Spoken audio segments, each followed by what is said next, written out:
Class 12 वाले बच्चे के पूरे चैप्टर्स का, शुरू से अंत तक के चैप्टर्स का सिर्फ इंपॉर्टेंट प्रश्न 50, 60, 70, 80 को छाटा हूँ, ठीक है ना। इसको आप लोग लिख कर इसका नोट्स तैयार कर लेंगे। सिर्फ क्वेश्चन लिखा गया है, पूरे चैप्टर्स का इंपॉर्टेंट प्रश्न 2 नंबरिया। अगर ये 50 से 60 को 2 नंबरिया बना लेते बाबू ना, तो 100% गारंटी ठोकर बोलते हैं एग्जाम में एको प्रश्न नहीं छूटेगा। पहला प्रश्न, विद्युत आवेश के 2 मौलिक गुणों को लिखिए, इसको तैयार कर लीजिएगा। आवेश के क्वांटिटीकरण से आप क्या समझते हैं। तीसरा प्रश्न, आवेश का अध्यारोपण के सिद्धांत से आप क्या समझते हैं। चौथा प्रश्न, आवेश के संरक्षण सिद्धांत को लिखिए। पांचवा प्रश्न, विद्युत बल के लिए कूलॉम नियम को लिखिए। सारे प्रश्न तैयार कर लीजिए, बहुत इंपॉर्टेंट है। स्थिर विद्युत परीक्षण क्या है, इसके एक जीवन उपयोगी उपयोग लिखिए, ये भी बहुत इंपॉर्टेंट प्रश्न है, ठीक है ना। आगे आपका छठा प्रश्न, समविभव, सातवां प्रश्न, समविभवी तल किसे कहते हैं, ठीक है। आगे देखिए 8वां प्रश्न, विद्युत क्षेत्र की तीव्रता किसे कहते हैं, इसका एसआई मात्रक लिखना है और इसकी बीमा भी लिखना है, ठीक है। देखो मैंने बता नहीं, सारे इंपॉर्टेंट प्रश्न छाटा गया है, इसका नोट्स तैयार कर लेंगे। नहीं तो इन सभी का नोट्स लेने के लिए मुझसे आप संपर्क कर लेंगे। अंत में मैं अपना व्हाट्सअप नंबर दे दूंगा। 2 विद्युत बल रेखा एक दूसरे को क्यों नहीं काटती है, क्यों, ठीक है ना। अगला प्रश्न है,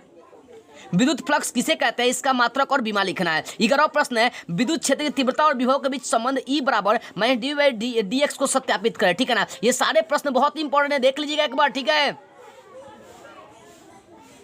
आगे देखिए 12 नंबर प्रश्न है, सिद्ध करें कि गोलीय चालक की धारिता उसकी त्रिज्या के समानुपाती होती है, ठीक है ना। ये सारे प्रश्न इंपॉर्टेंट है। प्रावैद्युत शक्ति और अपेक्षिक प्रावैद्युतांक को परिभाषित करें। एक आवेशित चालक की स्थिर ऊर्जा का व्यंजक प्राप्त करें। 15वां प्रश्न, आवेश तथा द्रव्यमान में अंतर स्पष्ट करें। 16वां प्रश्न आपका है कि ध्रुवीय तथा अध्रुवीय प्रवैद्युतांक किसे कहते हैं। आगे देखिए 17वां प्रश्न है, धारा घनत्व से आप क्या समझते हैं। 18वां प्रश्न आपका है कि चालक की धारिता किन किन बातों पर निर्भर करती है। ये सारे बहुत ही इंपॉर्टेंट प्रश्न छाटा गया, याद रखिएगा, इसलिए सभी का नोट्स तैयार कर लीजिए आप, ठीक है ना। आगे 19 नंबर, विद्युत चुम्बकीय प्रेरण क्या है। आगे 20वां प्रश्न है, विद्युत द्विध्रुव आघूर्ण किसे कहते हैं। 21वां प्रश्न, बल आघूर्ण का व्यंजक प्राप्त करें। 22वां प्रश्न, विद्युत मशीनों में तीखा नोक नहीं छोड़ा जाता क्यों। आगे 23वां प्रश्न है, समानांतर प्लेट संधारित्र में दूसरे प्लेट का क्या कार्य होता है, ठीक है। आगे देखिए 24 नंबर, 2 संधारित्रों की पार्श्व क्रम तथा श्रेणी क्रम परिपथ को दर्शाइए, यानी श्रेणी क्रम और पार्श्व क्रम परिपथ को दर्शाना है। 25 नंबर, संवहन वेग किसे कहते हैं, इसको अनुगमन वेग भी कहते हैं, ठीक है ना।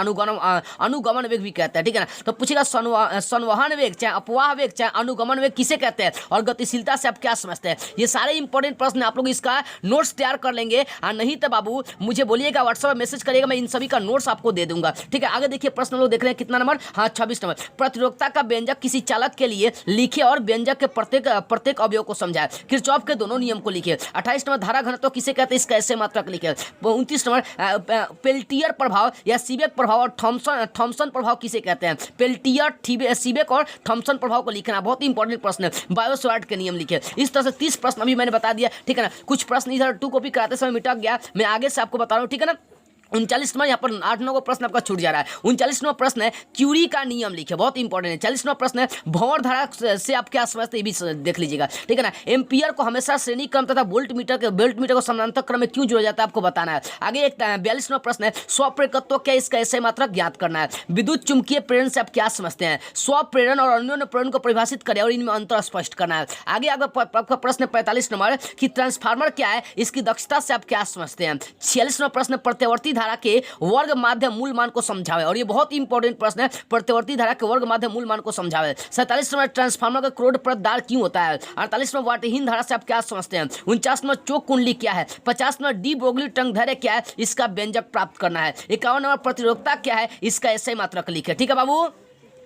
देखिए 51 नंबर प्रश्न देखिए जरा से, 51 नंबर प्रश्न क्या बोला है। 51 नंबर प्रश्न, प्रतिरोधकता क्या है, इसका ऐसे मात्रक लिखे। 52 नंबर प्रश्न है, चुंबकीय क्षेत्र में उदासीन बिंदु से आप क्या समझते हैं। 53 नंबर प्रश्न है, चुंबकीय प्रवृत्ति तथा चुंबकशीलता से आप क्या समझते हैं। आगे 54 नंबर प्रश्न है, विद्युत चुंबक बनाने के लिए नरम लोहे का प्रयोग क्यों किया जाता है, बताना है। आगे 55 नंबर है, शैथिल्य लूप क्या है, इसकी सहायता से धारणशीलता एवं निग्राहिता पदों को समझाना है, ठीक है बाबू। आगे प्रश्न देखिए 56 नंबर प्रश्न है, दृश्य किरणों की अपेक्षा पराबैंगनी किरणों की ऊर्जा अधिक होती है, क्यों, ये बताने हैं। आगे देखिए 57 नंबर, अपवर्तनांक की परिभाषा दे। 58 नंबर, ऑप्टिकल फाइबर से आप क्या समझते हैं, यह किस पदार्थ का बना होता है। यह 58 को मैंने फिजिक्स का आपको इंपॉर्टेंट ऑब्जेक्टिव लॉन्ग क्वेश्चन में बताया। यह 58 का अगर नोट्स आप तैयार कर लेते हैं तो 100% मुहर मार देते हैं कि आपका फिजिक्स का जो प्रश्न आएगा यहाँ से बहुत सारा ऑब्जेक्टिव भी लड़ जाएगा, बहुत ज्यादा 2 नंबरिया प्रश्न लड़ जाएगा, यानी समझिए यहाँ से नहीं भी तैयारी होगा तो 50 नंबर से ज्यादा यहाँ पर एकदम गारंटी लेकर चलिए, 50 प्लस अंक आपका यहाँ से लड़ेगा। इसलिए बाबू आपका फर्ज बनता है कि इस वीडियो को जितना सभी बच्चों के पास शेयर करें। और यदि आप इन सभी का नोट्स लेना चाहते हैं तो यहाँ पर 76 450 29 149 ये व्हाट्सअप नंबर, यहाँ से संपर्क कर लीजिएगा। ध्यान इस बात का रखिए कि आप कॉल मत करिएगा, केवल व्हाट्सअप पर मैसेज कीजिएगा। जय हिंद।